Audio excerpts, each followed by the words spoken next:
We have much to learn from each other.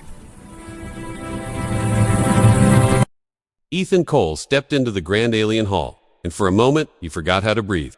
The ceiling was so high it disappeared into soft blue mist, filled with floating lights that moved like slow stars, and long banners drifted in the air, without strings, each marked with symbols of alien houses he did not understand. Hundreds of different species filled the hall, tall ones with glowing skin, small ones with metal masks, winged figures hovering above their seats, and creatures that looked like living stone. Ethan felt small, not just in size, but in importance. He was the only human in the room. There was a strict order here. Every seat assigned, every position decided long before anyone arrived, and Ethan had no seat at all. Security drones floated silently near the ceiling, their red eyes moving again and again. Toward him, he could feel their attention like pressure on his skin. Ethan kept his hands visible and his steps slow. He searched for an empty place. Any place where he could sit without causing trouble. He did not want to be noticed. He did not want to offend anyone. He only wanted to survive this meeting. Every step he took felt wrong, as if the floor itself knew he did not belong. Alien nobles glanced at him with curiosity, suspicion, or open dislike. Some whispered to each other, their voices low and sharp. Others stared as if he were an animal that had wandered into the wrong cage. Ethan lowered his eyes and tried to look smaller than he already was. He reminded himself to stay calm. Humans survive by staying calm. If you are enjoying this kind of sci-fi story, remember to subscribe to the channel so you do not miss what happens next. He reached the edge of a long seating row and saw one open space at the far end. Relief touched him for just a second. He moved toward it, careful not to rush. That was when the light changed. A shadow fell across the floor in front of him, long and sharp, cutting through the glow. Ethan stopped. The noise in the hall faded, as if someone had turned down the sound of the universe. He slowly looked up. Standing beside him was Princess Salira, heir to one of the oldest royal lines in the galaxy. Her presence was heavy, not because of her size, but because of what she was: royal, dangerous, untouchable. Before Ethan could speak, before he could even step back, she reached out and grabbed his wrist. Her grip was firm, not painful, but impossible to ignore. Every eye in the hall snapped toward them. Guards stiffened, weapons half raised. Security drones dropped lower, their red lights blinking faster. Floating cameras drifted closer, eager to record every breath. Princess Salira spoke clearly, her voice calm and sharp. "Sit beside me," she commanded. The hall went completely silent. No whispers, no movement, no breath. Ethan felt his heart pound, but his face stayed still. This was not a request. This was a royal order. As she turned slightly, her lips moved again. Just enough for him to hear. "Do not resist, if you want to live," she whispered. Cold understanding washed over him. This was not kindness. This was not accident. He had been chosen as a signal, or a shield, or bait. He did not know which. Ethan forced himself to breathe slowly. He studied the faces around him without moving his head. Shock, anger, fear, hunger for power. He saw it all. Most species trembled in the presence of royalty, bowed low, avoided eye contact. Ethan did none of that. He gently pulled his wrist free, only enough to move, not enough to challenge her. Then he sat where she pointed, smooth and calm. "Understood, Princess," he said politely, his voice steady. A ripple moved through the hall. The calm human reaction disturbed them, more than panic ever could. Princess Salira glanced at him for half a second, something like surprise flickering in her eyes. Then she faced forward again, royal mask in place. The meeting should have continued. It did not. A tall alien noble rose from across the chamber, his robes edged with sharp metallic symbols. "This is an insult to the council," he declared loudly. "Mingling royal blood with an unranked species is an act of treason." Gasps echoed through the hall. A ceremonial blade rose from the floor between them, glowing with ancient power. The dual laws activated, old and dangerous. The noble pointed directly at Ethan. "The human will be tested now," he said, and every eye in the hall turned back to Ethan Cole, the outsider, the chosen one, the human, who had just sat beside a princess. The silence after the accusation felt heavier than noise ever could. The ceremonial blade hovered between the noble and the princess, glowing with old energy that made the air vibrate. Delegates leaned forward in their seats, some with interest, others with clear hunger for chaos. Ethan remained seated, his back straight, his hands resting openly on his knees. He could feel hundreds of eyes cutting into him, waiting for fear, waiting for weakness. The noble raised one, clawed hand, and the blade shifted shape, melting into a tall metallic structure that rose from the floor. "This is an honor trial," the noble announced, his voice echoing. "It is not of muscle, but of truth and nerve." Ethan studied the structure quietly. It was a device, old but powerful, covered in symbols that pulsed slowly like a living thing. Princess Salira did not look at Ethan. Her face was cold, distant, perfect for the cameras. To everyone watching, she looked like a ruler who had made a careless choice and now accepted the consequences. But Ethan noticed her fingers. They tapped once on the armrest, then twice, then paused. A rhythm. Ethan understood immediately. Patterns mattered. The noble continued. The device will read intent, honesty, and mental stability. Lies will cause pain. Fear will cause collapse. Resistance will result in failure. The words were meant to scare him. They did not. Ethan stood and stepped toward the device. Slow and calm. He did not rush. He did not hesitate. Inside, his thoughts moved quickly. A test designed by nobles was never fair. This was not about truth. This was about humiliation. He placed his hand on the surface of the device. Cold spread up his arm, but it stopped before it became pain. A voice echoed from the structure, deep and mechanical. State your origin. Human, Ethan said simply. State your purpose. I was invited, some nobles hissed. Offended by the short answer, the device pulsed brighter. Princess Salira shifted slightly, just enough for Ethan to see her reflection in the metal. She tilted her head a fraction to the left. Ethan adjusted his stance, moving his feet apart, grounding himself. The voice continued. Do you seek power? No. Do you seek influence? No. Do you seek royal favor? Ethan paused for half a second, not long enough to look unsure, just long enough to think. I seek survival, he answered. A murmur moved through the hall. The device did not shock him. Instead, it changed tone. New symbols appeared, shifting faster now. Ethan noticed something important. The questions followed loops. They circled back, changing words but keeping meaning. It was a trap. Contradict yourself, and you fail. Answered emotionally, and you fail. Ethan stayed honest, but careful. He used the same meaning with different words. Clear, simple, calm. An insult came from the noble. Sharp and loud. Of course, the human fears death. Ethan did not respond. He did not look up. He did not argue. Respect was his shield. The device pulsed again, this time sending a brief spike of pressure into his mind. Images flashed, fear signals, designed to break focus. Ethan breathed slowly and let them pass. He did not fight the pressure. He let it flow around his thoughts. Princess Salira's fingers tapped again. Once, pause. Once, Ethan realized the taps matched the pulse timing. The device reacted to resistance. Not submission, but calm acceptance. He adjusted his breathing to the rhythm. The pressure weakened. The noble's eyes narrowed. This was not going as planned. As the test continued, Ethan heard whispers behind the device, filtered but clear enough. She cannot choose, one voice said softly. The royal binding contract controls her. Another replied, this human is only a delay. Understanding hit Ethan hard, but he showed none of it. The wrist grab had not been romance. It had been survival, an emergency move made in seconds. The device suddenly flared bright white. Symbols froze in place. The hall went silent again. Then the device spoke, louder than before. Human mind, resistance, anomalous. Fear spread across several noble faces. Others leaned back, disturbed. This result was not expected. Security drones descended sharply, forming a circle. A clear voice echoed through the hall, cold and official. The human must be detained for investigation. Guards stepped forward, weapons fully raised. Ethan slowly lifted his hand from the device, and for the first time, Princess Salira turned her head and met his eyes. Security moved fast. Once the order was given, 2 guards stepped beside Ethan, close enough that he could feel the hum of their weapons. They did not touch him, but they did not need to. Everyone in the hall understood what this meant. Ethan stood slowly and followed them, his step steady, his face calm. Princess Salira rose at the same time, her expression unreadable, without speaking. She turned and walked ahead of the guards. The path they took led away from the main hall, through smooth white corridors that curved like flowing water. The doors sealed behind them one by one, heavy and final. At last, they entered a smaller chamber, circular and silent, marked with royal symbols etched into the walls. The moment Ethan stepped inside, the doors closed with a deep sound, locks engaged, energy fields activated. Guards remained outside, their shadows visible through the frosted surface. For several seconds, neither of them spoke. Princess Salira stood near the center of the room, her back straight, her head high, then her shoulders dropped.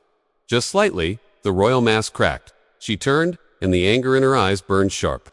They were going to take you, she said quietly, not question you, erase you. Ethan nodded once. I guessed, he replied. That answer surprised her. Her hands clenched into fists. They think I made a mistake, she said, pacing now. They think I acted on emotion. They think I am weak. Her voice tightened. They are wrong. Ethan watched her movements carefully.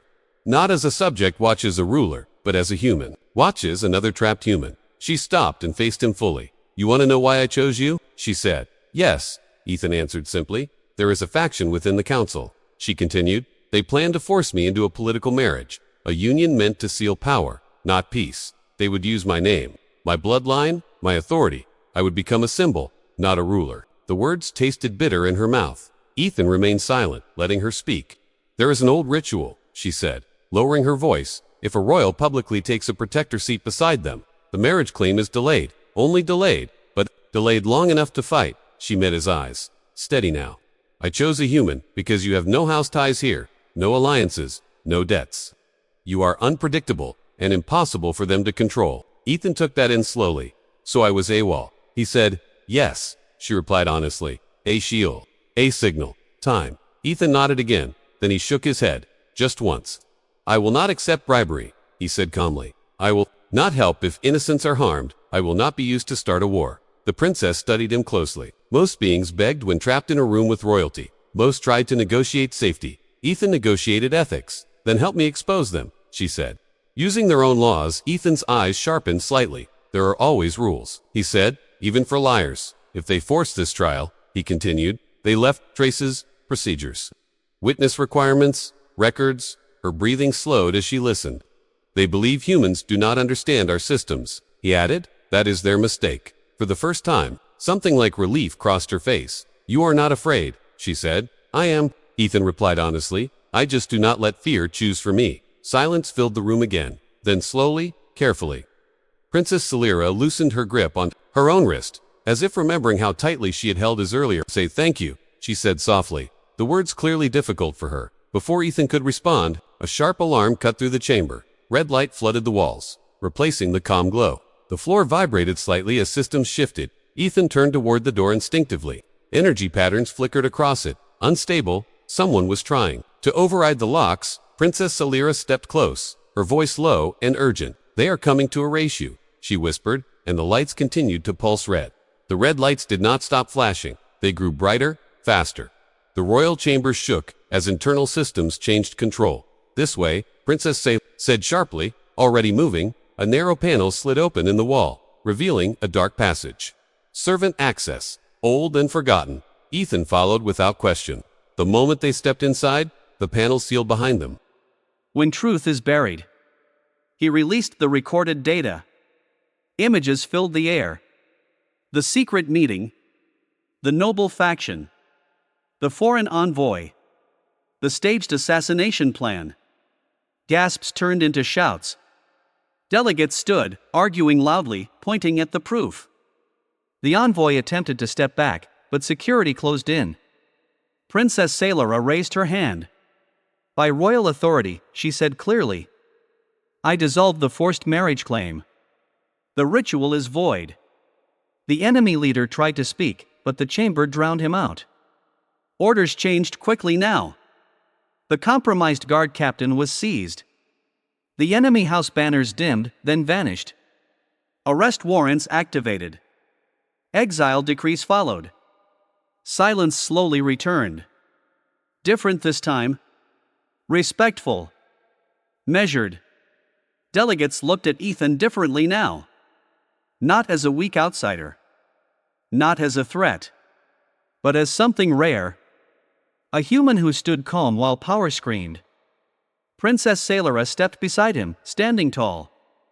"Humans do not bow," she said to the council. "They stand." She turned to Ethan, her voice softer, but still public. "You saved lives," she said. "Not with violence, but with clarity." She offered him a formal position, a protector title recognized across systems. Ethan considered it carefully. "I accept," he said. "On conditions. Peace talks first.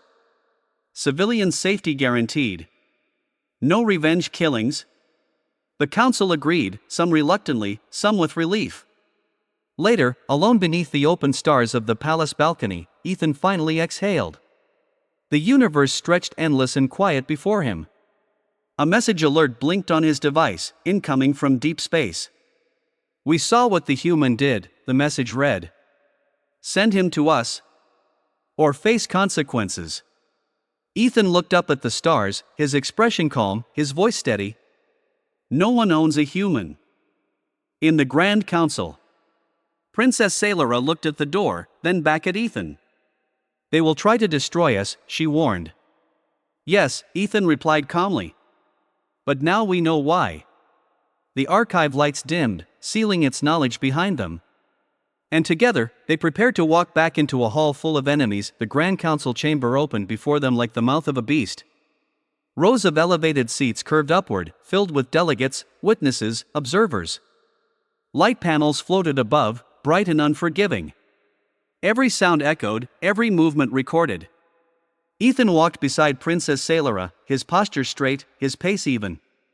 The proof device rested quietly against his chest. Across the chamber, familiar faces watched them arrive. Some showed anger. Some showed curiosity. Some smiled. Those smiles were the worst. They had expected this. They had planned for it.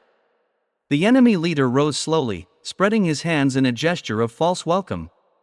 Let the record show, he said smoothly, that the human and the princess have returned willingly. A ripple of approval moved through his allies. Ethan felt the trap closing, but his face remained calm. Proceedings began. Accusations flowed quickly, carefully shaped. They spoke of instability, broken tradition, dangerous influence. Then the offer came. A private channel opened briefly. Ethan heard the words clearly. Speak against her, the voice said. Claim manipulation. You walk free? Ethan did not answer. He stepped forward instead. I will speak openly, he said, his voice steady.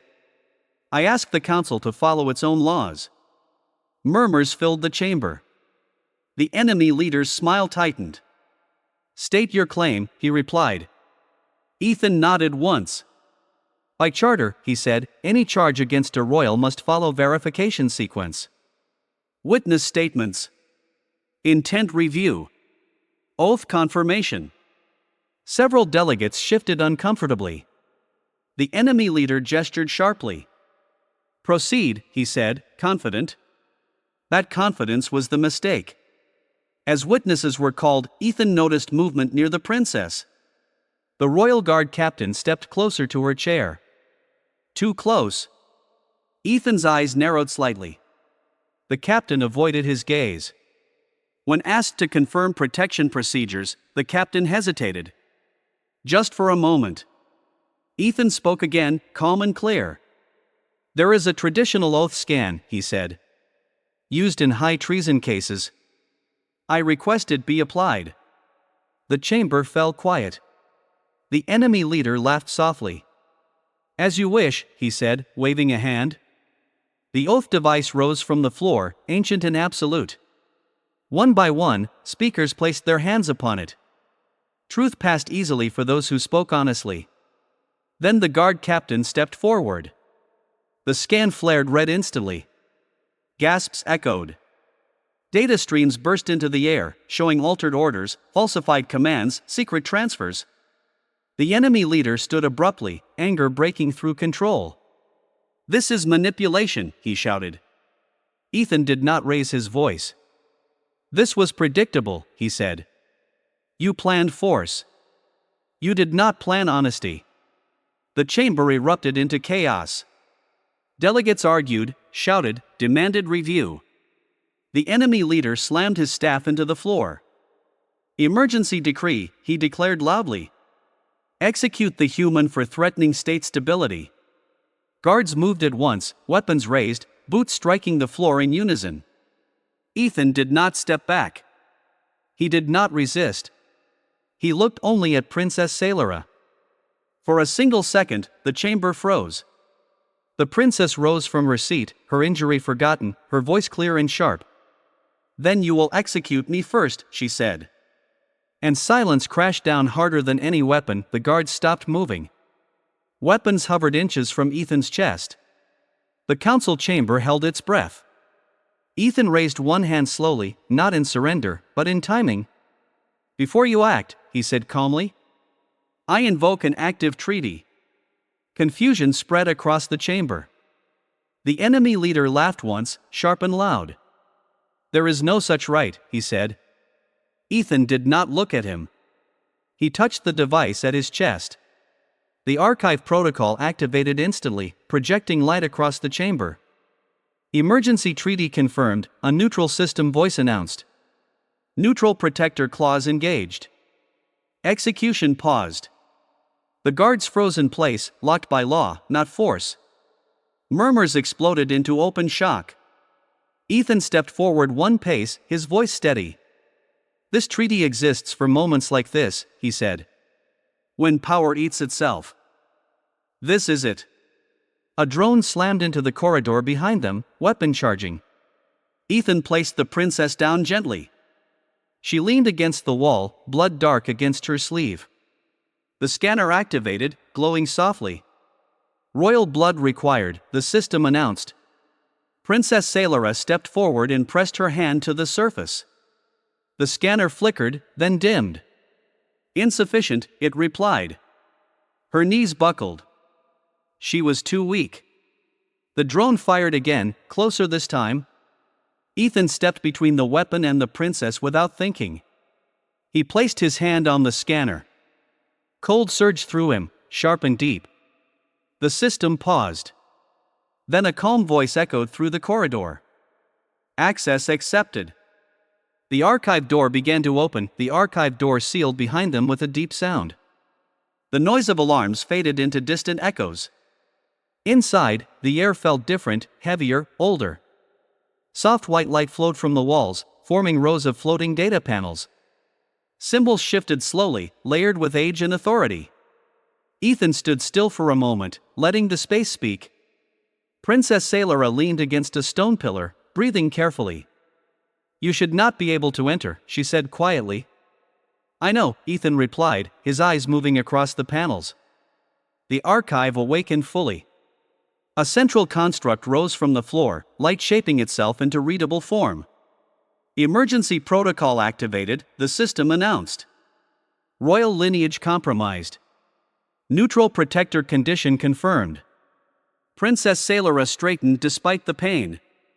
What does that mean? She asked. The archive shifted again, revealing ancient records. Images appeared, star maps, early contact logs, observation reports. Ethan stepped closer, his heart beating faster. These are about humans, he said. Long before official contact. The records showed early explorers watching Earth from a distance. Watching humans fight, build, fail, adapt. Watching them argue, question leaders, refuse orders that made no sense. Princess Sailora frowned. They studied you, she said. Yes, Ethan replied, and they were afraid.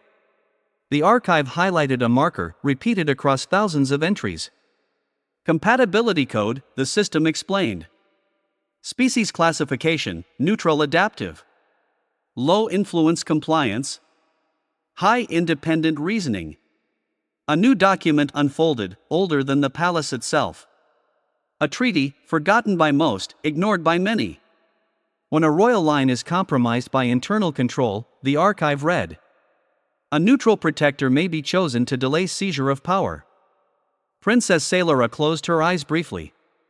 So my command, she said slowly. It was not just politics. No, Ethan replied. It was survival. The archive continued.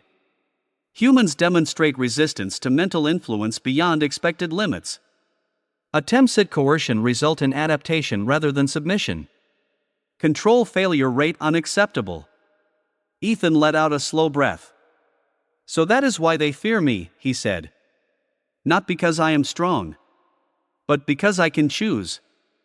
Princess Sailora looked at him closely. For generations, she said, we were told humans were fragile. Physically weak. Emotion-driven.